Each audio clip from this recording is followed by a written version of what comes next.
Our story begins inside of the Jedi Council Tower as Anakin Skywalker is looking across the beautiful Coruscant skyline. The sun is setting on the capital city, and to Anakin, it feels like the sun is setting on an entire era. An era that has been nothing short of a nightmare. Today, the Clone Wars would end. Jedi Master Mace Windu just took Kit Fisto, Aegon Kolar, and Saesee Tiin to Palpatine's office. They were going to arrest him or kill him if need be. Honestly, Anakin didn't care which, as long as it ended this war. Palpatine's manipulations have fallen short.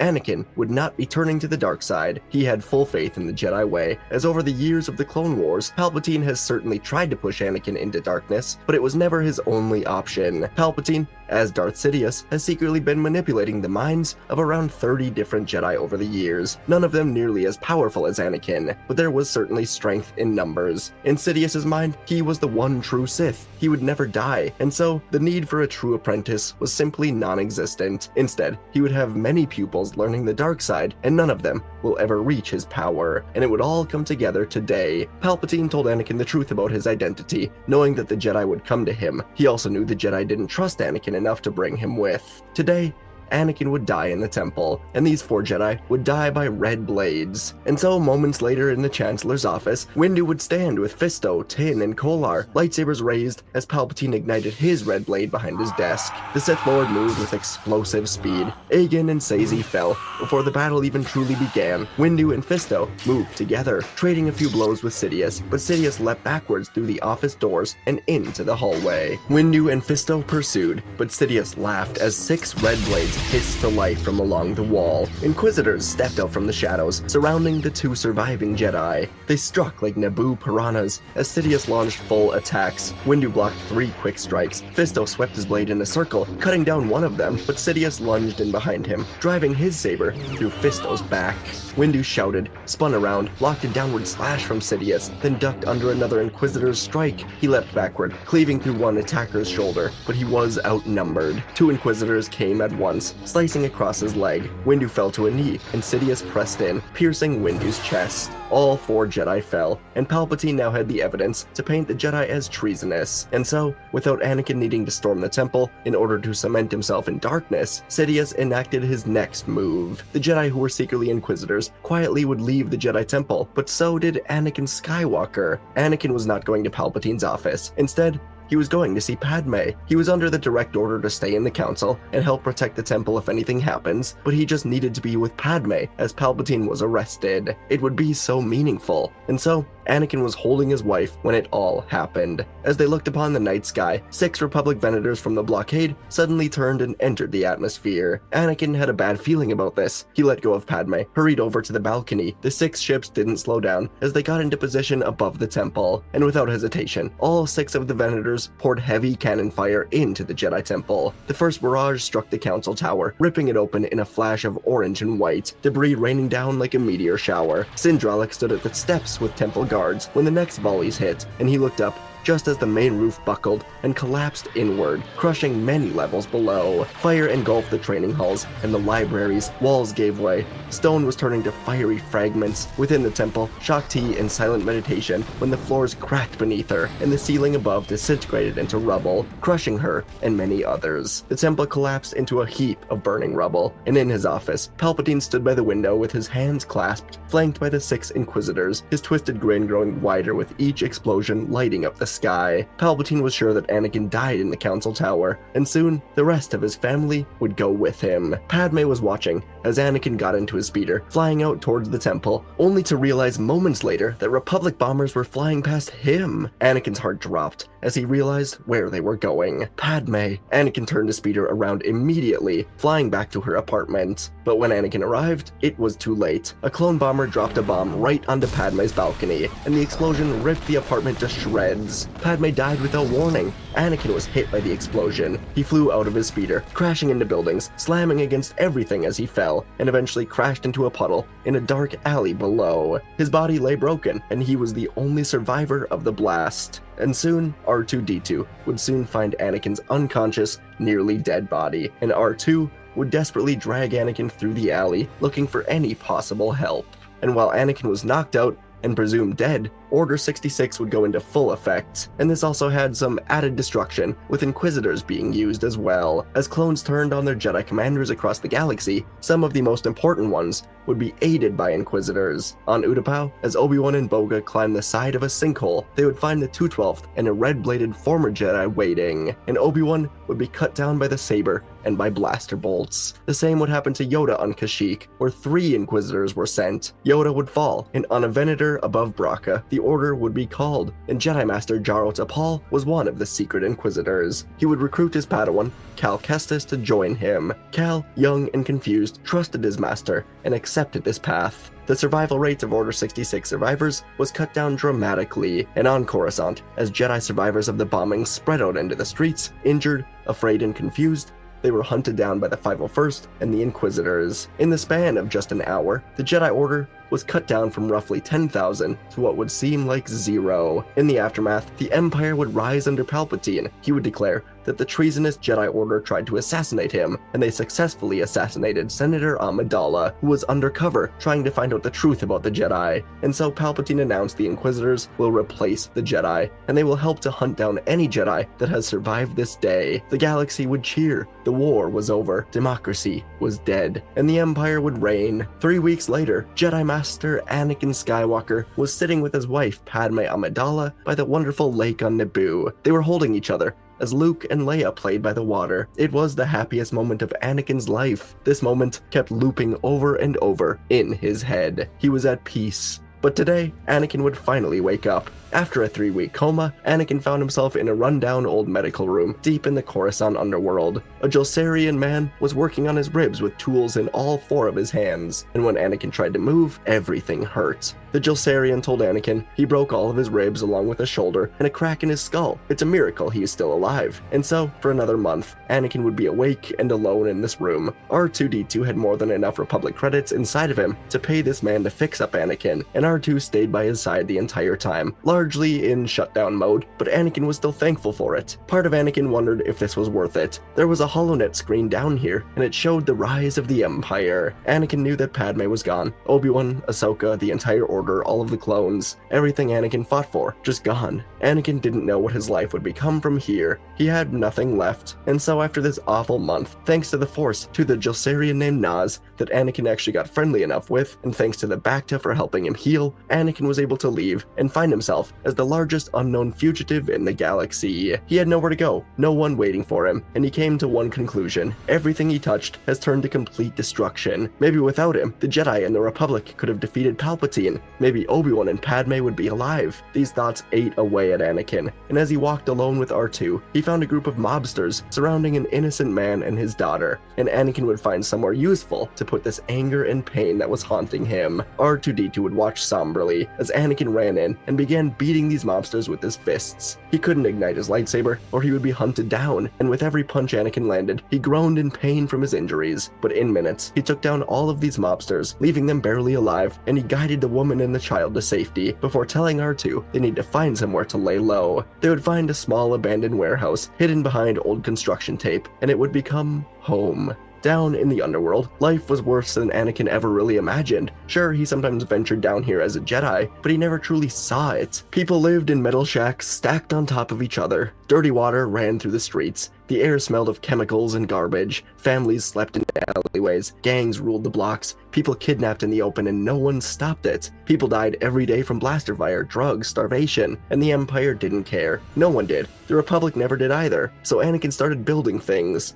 as it was one of the things he was best at. A voice changer, a mask covering his mouth and nose, light armor made from scrap metal and old clone gear, and soon, at night when it was even darker than usual, Anakin would watch the streets. He would move through the shadows. Slowly, day by day, Anakin would begin stopping robberies, taking down spice dealers, breaking up slave rings, and he never let anyone see his face. They called him a shadow warrior. Some said he was a ghost, some thought he was a droid. No one thought he could be a Jedi. The Jedi were all dead. That's how Anakin liked it. He didn't want to be known anymore. He was the most known Jedi during the war. He lost everything. And in year 2 of this life, Anakin only got better. He kept building new tools, as it was some of the best enjoyment, the only enjoyment he actually found. He would use grappling hooks to move about the streets where he couldn't jump to. He used smoke bombs and shock mines. He knocked out criminals before they even knew he was there. He listened to R2 who kept an eye on scanners and patrols, and he took down entire gangs in one night, then vanished before anyone could react. Helping made him feel like he still had a purpose, but he never truly dealt with the pain. He never really let himself feel it. He never talked about Padme to anyone, really talked to anyone in general. He never thought about Obi-Wan. He buried all of it. Every day, he came home bruised and silent, and R2 would beep at him. They would talk for a bit, but not about anything truly serious. They just sat on the floor in the dark and waited for the next night, eating what they could. By the third year, the Empire finally noticed. The Inquisitors had heard the rumors, a vigilante in the dark, and one night, Anakin would see them in the underworld. 3 Inquisitors stepped out of a sleek black speeder, red lightsabers glowing in the rain. People screamed away, running. They were capturing innocent people, threatening to kill them if this shadow warrior does not reveal himself. Anakin was standing on Anakin was standing on a rooftop above, staring down at them. All 3 had masks on, except for the Lasat, and the driver seemed to be much shorter, a child perhaps, maybe once a Jedi Padawan. Anakin didn't move, but he felt something he hadn't felt in a very long time. He couldn't quite place it either. The Empire had come to the underworld, his world, and they would pay for it. In the Inquisitor ship, the young pilot was sitting in silence, watching the 3 Inquisitors call out to the shadows of level 532. He stayed in the ship, as ordered, but his mind was not still as he watched the Inquisitors begin to work. He knew he wasn't like them. This boy was once a Jedi, and he was scared today. Scared of this life. And then, his senses saw a blur above the rooftops, a figure wrapped in black and gray, landing without a sound behind the Inquisitors. The boy considered calling out, but decided not to. One of them turned too late and was struck with a shock baton, crumpling to the ground. The others spun, red blades cutting through the air, but the warrior was gone. He reappeared behind the second, driving her into a wall. The Lasat Inquisitor, Jaro Tapal, slashed wide,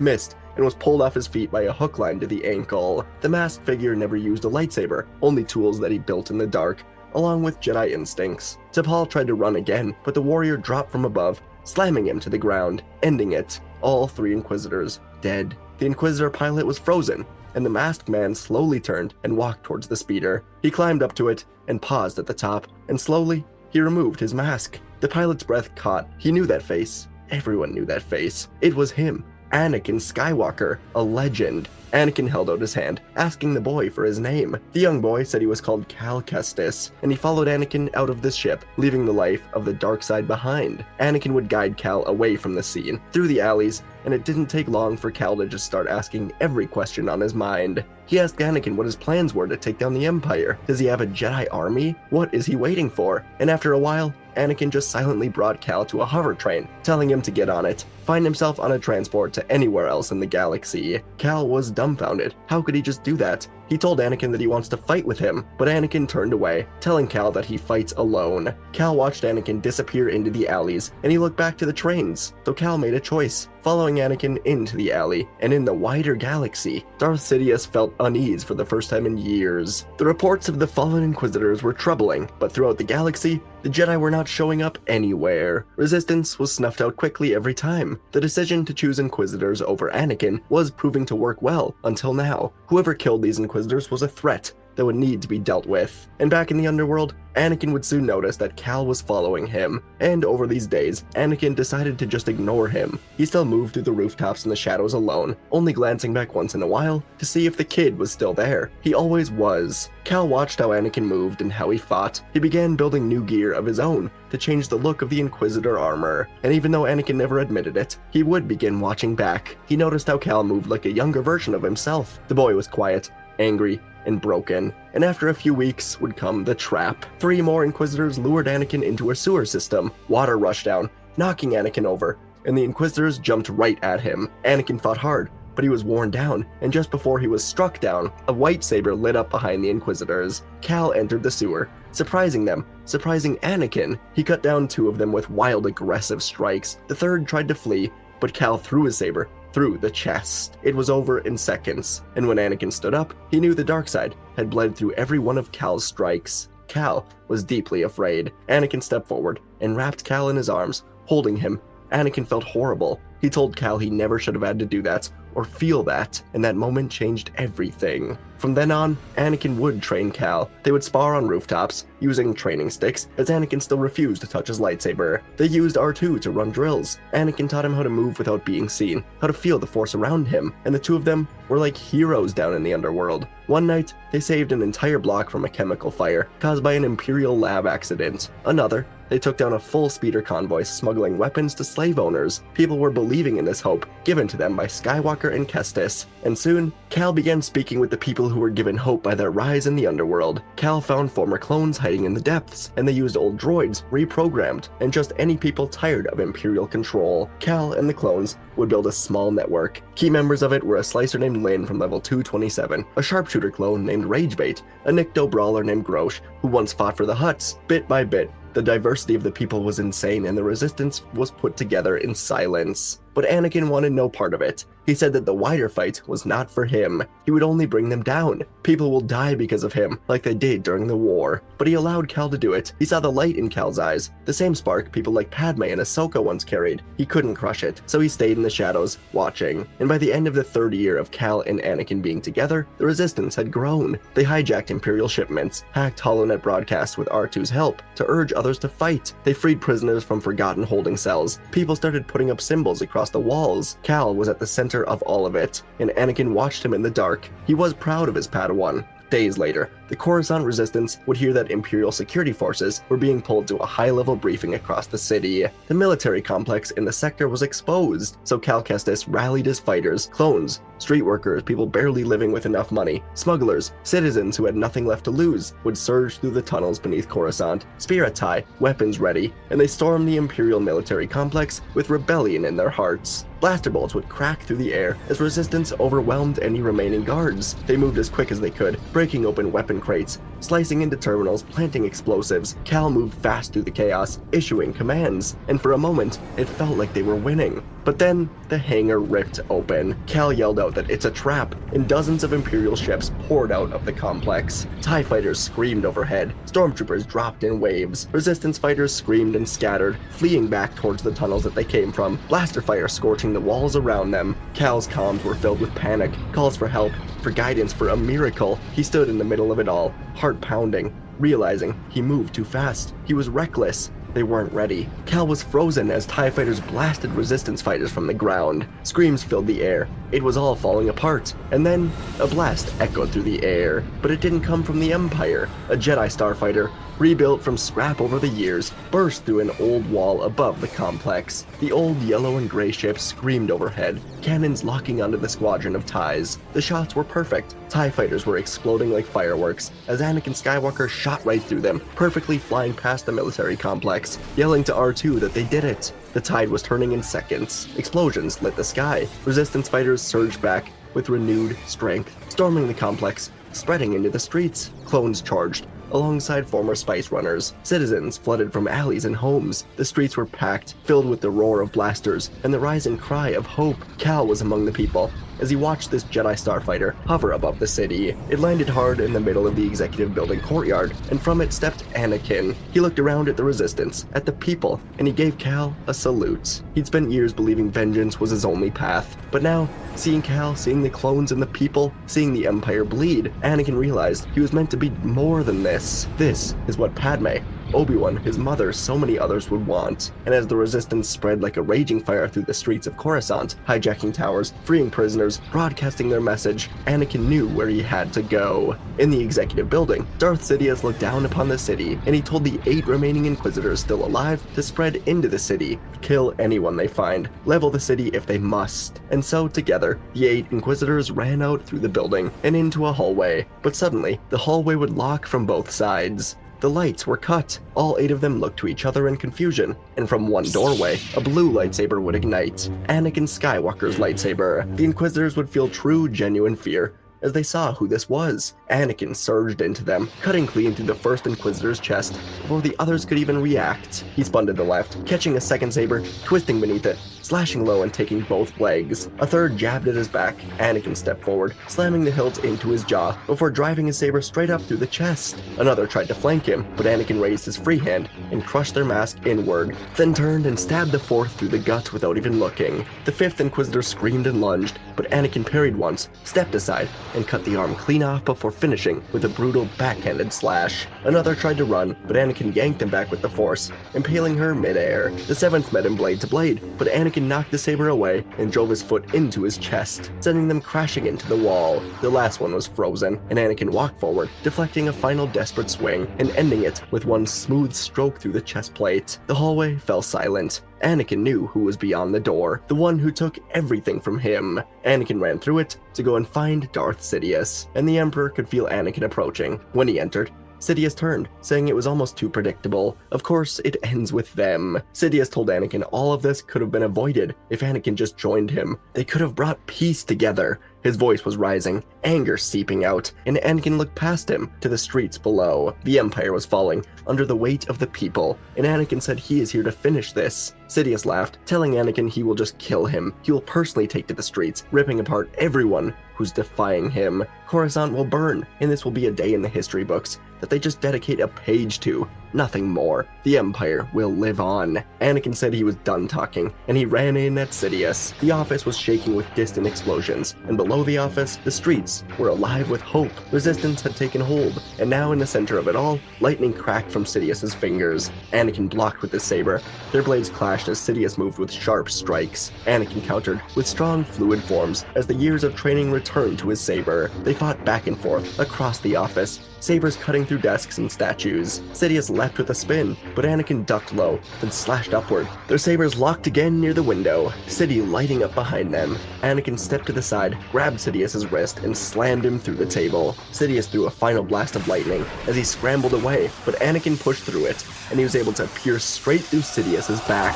Sidious fell to his knees next to the window, his gaze focused on the sky, and from space, in this moment, rebel ships dropped from hyperspace across the horizon. Mon Cala cruisers, Corellian corvettes, fighters from systems that were waiting for a moment like this. Above Coruscant, Star Destroyers were beginning to fall. Sidious would die staring into the sky, watching his empire collapse, and Anakin raised his blade in victory as the people were taking back their galaxy. The Battle of Coruscant would shatter the illusion of the Empire's strength. News of Palpatine's death spread quickly. What began as a citywide revolt was now a full-scale civil war. And for 3 years, battles would rage from the shipyards of Kuat to the deserts of Jakku. The Empire fought with desperation, falling back to worlds in the Outer Rim, but they were no longer feared. Anakin and Cal were legends in the war. Anakin led a strike fleet, freeing enslaved systems, and Cal was the head of the reconstruction of the New Order, blending the old ways with something new. Together, the two were a promise that hope could survive, and by the end of the 3rd year, the Empire was cornered and defeated. The last remnants had strongholds in the unknown regions and deep in the Outer Rim, but their grip was shattered. Mon Mothma was now recognized as the voice of unity across liberated worlds, and she called together a galactic convention of senators, generals, farmers, refugees, droids, Jedi, clones, representatives from every corner of the galaxy, as they built a new government, a free worlds alliance. Core principles were balanced representation, peace, no more centralized power. Anakin stood beside Cal, as the first Jedi temple since the Purge would be rebuilt on Naboo, and Anakin would help to guide the Order, training them quietly, helping others heal in ways he never truly could. The galaxy didn't need a chosen one anymore. It needed people willing to fight for each other, and now it had them. And folks, that that is our story for today. Long one, wow. I really enjoyed it. I hope you did as well. It obviously, if you didn't get it, some of the underworld stuff was Anakin becoming a sort of like a Batman. I took inspiration from the Batman movie, and just, I don't know, I'm excited for Superman tomorrow, so I'm going to see that. I wanted to do some DC stuff, Anakin being the hopeful guy at the end, Superman, Batman vibes, so I don't know, just fun to, it was just something I wanted to explore, so yeah. Basically, this video started out as how can I have Anakin going from broken man to leader of the people again, and then I was like, okay, he wouldn't turn, Sidious needs something to push Anakin, and then this was the video title. Yeah, I mean, obviously it doesn't focus a ton on the Inquisitors, but I think this is more what people would enjoy anyway, so let me know what you guys thought down in the comments below. Let me know what you want to see next. Yeah, Superman, shout out, Batman, shout out, I don't know. Thanks for checking this one out, hope you enjoyed, and I'll see you in the next video.